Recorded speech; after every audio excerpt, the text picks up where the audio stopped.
नमस्कार दोस्तों, आप सभी का स्वागत है हमारे YouTube चैनल पर। तो आज हम बात करेंगे डीएलएड एग्जाम 2022 लेटेस्ट अपडेट के बारे में।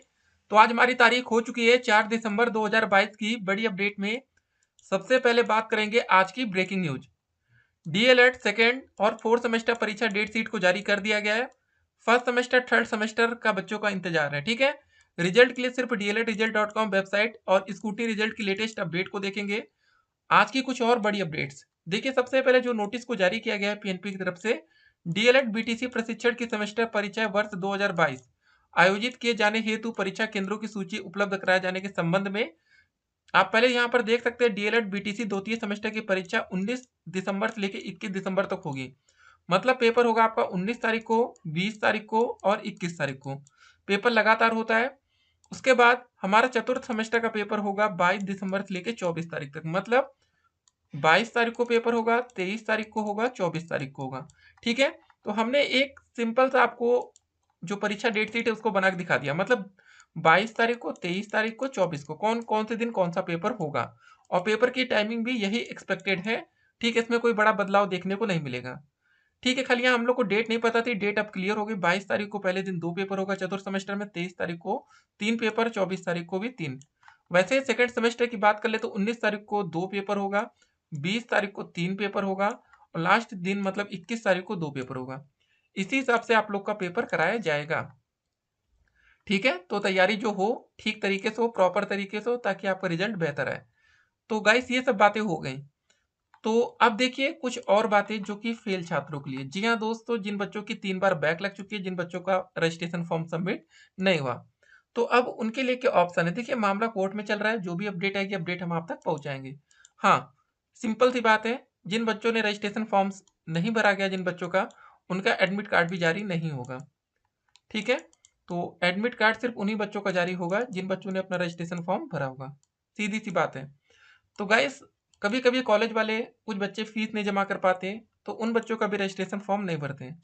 तो आप लोग देखते होंगे कि यार यहाँ पर 2013 बैच, 2015 बैच, बहुत से डीएलएड 2019 ही बैच के छात्र पेपर नहीं दे पा रहे। ठीक है, 3 बार बैक लग गई कंटिन्यूस, तो अब उनको मौका नहीं मिल पा रहा। लेकिन अगर आप यहाँ देखते होंगे 2013 बैच के, 15 बैच के, सोचते होंगे यार इन बच्चों को कैसे मौका मिल रहा है, हमको नहीं मिल पा रहा है। तो वो बच्चे क्या होता है, फॉर्म ही उनका नहीं भरा जाता। आप लोग ने फॉर्म भरा, पेपर दिया, फेल हुए। ठीक है, जब उन्होंने पेपर ही नहीं दिया तो उनको मौका मिल जाता है। तो ये पूरा मामला है। ठीक है, तो इन सब बातों को भी जानना आपके लिए बेहद जरूरी होता है। नहीं तो बहुत से बच्चे असमंजस में रहते हैं, यार उनको मौका मिल रहा है, हमको क्यों नहीं मिल रहा है, हमने क्या गलती कर दी। तो गाइस अभी एक विकल्प बचा है, सभी बच्चों के पास एक विकल्प है जो बच्चे फेल है। विकल्प किस चीज का है, वो आपका स्कूटनी रिजल्ट का। जी हाँ दोस्तों, सेकेंड सेमेस्टर में आपने स्कूटनी के लिए आवेदन जरूर किया होगा। फेल हैं आप तो, कुछ बच्चे 1 नंबर से, 2 नंबर से, 3 नंबर से, 4 नंबर से, जैसे जैसे फेल है। अब देखिए, अगर आप लोग स्कूटनी में क्लियर हो जाते हो, सीधी सी बात है, अभी भी पेपर होने में काफी समय है, आपको मौका मिल सकता है। लेकिन अगर ये स्कूटनी का रिजल्ट पेपर के जस्ट 1-2 दिन पहले आता है, तब देखिए कुछ नहीं हो पाएगा। ठीक है, अब पेपर की डेट शीट आ गई है, अब इसको टालना संभव नहीं रहता है। पीएनपी की तरफ से जो भी डेट शीट आती है, याद रखिएगा, एक बात बहुत क्लियर सुन लीजिए। बहुत से बच्चों को लगता है कि यार ये फेक है, फर्जी है। जो आप यहाँ पर परीक्षा की तारीख देख रहे हैं ये बिल्कुल सही है, इसमें किसी भी प्रकार का बदलाव नहीं किया जाता। ठीक है, तो फेक वेक के चक्कर में मत पड़िएगा, नहीं तो बाद में आपको परेशान होना पड़ेगा। जो भी अपडेट आएगी अपडेट हम आप तक पहुंचाएंगे। तो गाइस आप लोग परीक्षा की तैयारी में लग जाइए। देखिए हमने आपके लिए वीडियोस भी डाल रखा है। देखिए फेल आप होंगे तो कौन से विषय में हो सकते हैं, या कौन से विषय की तैयारी जरूरी होती है इंटरनेट से। ठीक है, तो बहुत से बच्चे हैं कि भाई हिंदी की भी तैयारी करें। हम करें, अगर आप लोग सीरीज कर ही लीजिए, पवन या राजन, जो भी आपके यहाँ उपलब्ध हो जाए। तो एक इंग्लिश का ऐसा विषय है जिसको आपको वीडियो के माध्यम से पढ़ना जरूरी है, और विज्ञान थोड़ा बहुत, और मेन गणित। मतलब दो तो बिल्कुल पढ़ना ही पढ़ना है, गणित और अंग्रेजी। चतुर्थ सेमेस्टर में भी यही, गणित और अंग्रेजी। बाकी तो आप रट्टा मार के काम चला सकते हैं, एक बार पढ़ लेंगे, कुछ भी लिख देंगे, काम हो जाएगा। लेकिन गणित में कुछ भी आप नहीं लिख सकते। ठीक है, अगर आंसर 5 आना तो 5 ही आना, अगर 4 आ गए तो गलत हो गया, 0 नंबर हो गए। तो ये बात आपको जानना जरूरी होता है। ठीक है, तो एक ये बात हो गई। तो अब आप लोग परीक्षा की तैयारी में लग जाइए। समय देखिए ज़्यादा नहीं बचा, सबसे इंपॉर्टेंट बात यही है, टाइम। ठीक है, टाइम अब कम होता जा रहा है। 22 तारीख से पेपर है फोर्थ सेमेस्टर में, 19 तारीख से द्वितीय में। ठीक है, सेकेंड सेमेस्टर पेपर ज़्यादा इंपॉर्टेंट है क्योंकि यहाँ पर ज़्यादा बच्चे सम्मिलित होंगे और देखते हैं क्या होता है इस बार रिजल्ट बच्चों का। ठीक है, तो गाइस एक बात और बता दें, जो बच्चे भी फर्स्ट सेमेस्टर का पेपर दिए थे 2021 बैच के छात्र, उससे ज़्यादा कठिन पेपर सेकंड का था। देखिए यहाँ डराने की बात नहीं है, फर्स्ट सेमेस्टर का पेपर वैसे भी आसान माना जाता है सेकंड के हिसाब से। तो गाइस अगर आपसे गलती हुई फर्स्ट सेमेस्टर में तो यहाँ गलती रिपीट नहीं करनी है। ठीक है, समय पर्याप्त है, अगर आज से भी आप पढ़ना शुरू कर देंगे तो 101%, जी हाँ दोस्तों, 19 तारीख तक आपका सारा टॉपिक क्लियर हो जाएगा। लेकिन अब भी अगर आपने लापरवाही की तो फिर रिजल्ट आपको पता ही है कि कैसे कॉपी चेकिंग होती है और कितने ज़्यादा बच्चे फेल होते हैं। ठीक है, तो जिन बच्चों का भैया गणित और अंग्रेजी कमजोर है, सबसे पहले आप इस पर ही फोकस करिएगा। इन दो विषयों में ही बैक लग सकती है। बाकी विषय ऐसे हैं जहां पर आप फेल होना चाहेंगे तभी होंगे, नहीं तो ऐसे नहीं होते हैं। ठीक है, सामाजिक अध्ययन में बहुत ही कम बच्चों की बैक अब आती, पहले आती थी लेकिन अब धीरे धीरे कम हो रही है। अब मेन क्या है ना, इंग्लिश और गणित का ऐसा भी पेपर हो गया जिसमें आपको बाहर जाने का मौका नहीं मिलता। पहले 1 घंटा आप बाहर जाकर आराम से रिवीजन कर सकते थे, जिससे होता है कि आपके स्कूल के टीचर दोस्त यार आ गए जो आपको अच्छे से 1 घंटे में माइंड बिल्कुल सेटअप कर देंगे कि हाँ, ऐसा क्वेश्चन आएगा तो यहाँ से शुरू करना। देखिए हमने वीडियोस के माध्यम से ये भी बताया है कि कुछ क्वेश्चंस के सेटअप्स हो जाते हैं, बिल्कुल आप देखते ही इसको पकड़ लेंगे कि यार ये क्वेश्चन है। जी हाँ, जो हमने वीडियोस आपके लिए 4-4 घंटे की बनाई है उसमें आपको बहुत बातें क्लियर होती हैं कि क्वेश्चन को कहाँ से करना शुरू करना चाहिए, हमें कैसे करना है। ठीक है, स्टेप मार्किंग भी है। एक बात और याद रखिए, स्टेप मार्किंग भी होती है। हम कह रहे हैं अगर आपसे पूरा सवाल नहीं लगता, 50% भी अगर आपने सॉल्व कर दिया, 2 नंबर का क्वेश्चन है, तो आधा नंबर या 1 नंबर तो एग्जामिनर देगा ही देगा, ऐसा नहीं 0 नंबर दे के चला जाएगा। ठीक है, तो कोशिश करना है। कुछ और अपडेट्स को जरा देख लेते हैं हम लोग इस वीडियो में, जो कि आज की बड़ी खबरें हैं। 69,000 सहायक अध्यापक भर्ती, देखिए क्या अपडेट है। इस जनपद के फर्जी दस्तावेज से नौकरी पाने वाले 13 शिक्षक बर्खास्त हो गए।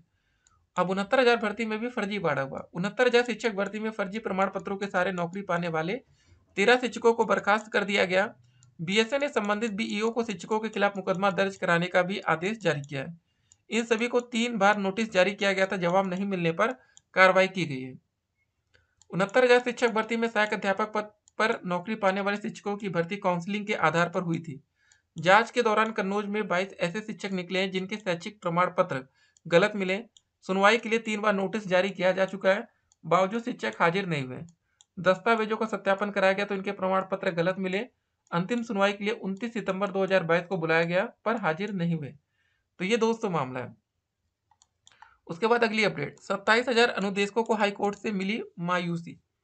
प्रयागराज से अपडेट है। इलाहाबाद ने हाई कोर्ट ने मतलब उच्च प्राथमिक विद्यालय में कार्यरत अनुदेशकों को ब्याज सहित 17,000 रुपये प्रति माह मानदेय देने संबंधी एकल पीठ के फैसले को रद्द कर याचिका खारिज कर दी। इस फैसले से अनुदेशकों को मायूसी हाथ लगी। कोर्ट ने कहा कि अनुदेशकों को केवल सत्र 2017-18 के लिए ही 17,000 रुपये मानदेय दिया जाएगा। कोर्ट ने राज्य सरकार की विशेष अपील को आंशिक रूप से स्वीकार कर लिया। जी हाँ दोस्तों, मतलब देखिए जहां पर पैसे की बात आती है कि सैलरी बढ़नी चाहिए, इसीलिए कहते हैं कि परमानेंट नौकरी जो होती है उसमें सैलरी बढ़िया मिलती है। अगर आप लोग अनुदेशक शिक्षा मित्र बनेंगे तो सैलरी भी आपको इसी हिसाब से दी जाएगी। अगली अपडेट, इसी माह में शिक्षक भर्ती के लिए होगी परीक्षा। प्रयागराज से अपडेट है। ठीक है, आईईआरटी में वर्षों से भर्ती न होने से शिक्षकों के 81% पद रिक्त हैं। उम्मीद है कि नए साल में संस्थान को 28 नए शिक्षक मिल जाएंगे। संस्थान इसी माह शिक्षक भर्ती के लिए लिखित परीक्षा आयोजित करने की तैयारी में है। लिखित परीक्षा में उत्तीर्ण छात्रों को इंटरव्यू के लिए चयनित किया जाएगा। अगली अपडेट है, इस राज्य में ईडब्ल्यूएस कोटा 6% घटाया गया। छत्तीसगढ़ से अपडेट है कि छत्तीसगढ़ में ईडब्ल्यूएस का कोटा 6% घटाया गया। छत्तीसगढ़ में आर्थिक रूप से कमजोर वर्ग ईडब्ल्यूएस का कोटा 10 से घटाकर 4% कर दिया गया। इसी तरह अनुसूचित जाति एससी का आरक्षण 16 से कम कर 13 कर दिया गया। इसका सीधा फायदा अन्य पिछड़ा वर्ग ओबीसी और अनुसूचित जनजाति एसटी को मिला है। 69,000 शिक्षक भर्ती मामले में अभ्यर्थियों को 1 अंक आवंटित किए जाने के मामले में परीक्षा नियामक सचिव को अवमानना नोटिस 1 माह में आदेश का अनुपालन कराते हुए हलफनामा प्रस्तुत करने का निर्देश दिया गया है। तो गाइस ऐसे ही जो भी अपडेट्स आएंगे अपडेट हम आप तक पहुंचाते रहेंगे। कमेंट बॉक्स में 2 इंपॉर्टेंट लिंक्स हैं। कौन कौन से, एक तो डीएलएड स्कूटी रिजल्ट का लिंक है, इसको लगातार चेक करिए। परीक्षा डेट शीट को डाउनलोड करिए। सीटेट अब सब कुछ क्लियर है, अब एडमिट कार्ड जारी होना, उसके बाद आपका पेपर होगा। यूपी टेट और सुपर टेट के लिए आवेदन अब नए साल में। फिर मिलते हैं। Stay connected, have a nice day.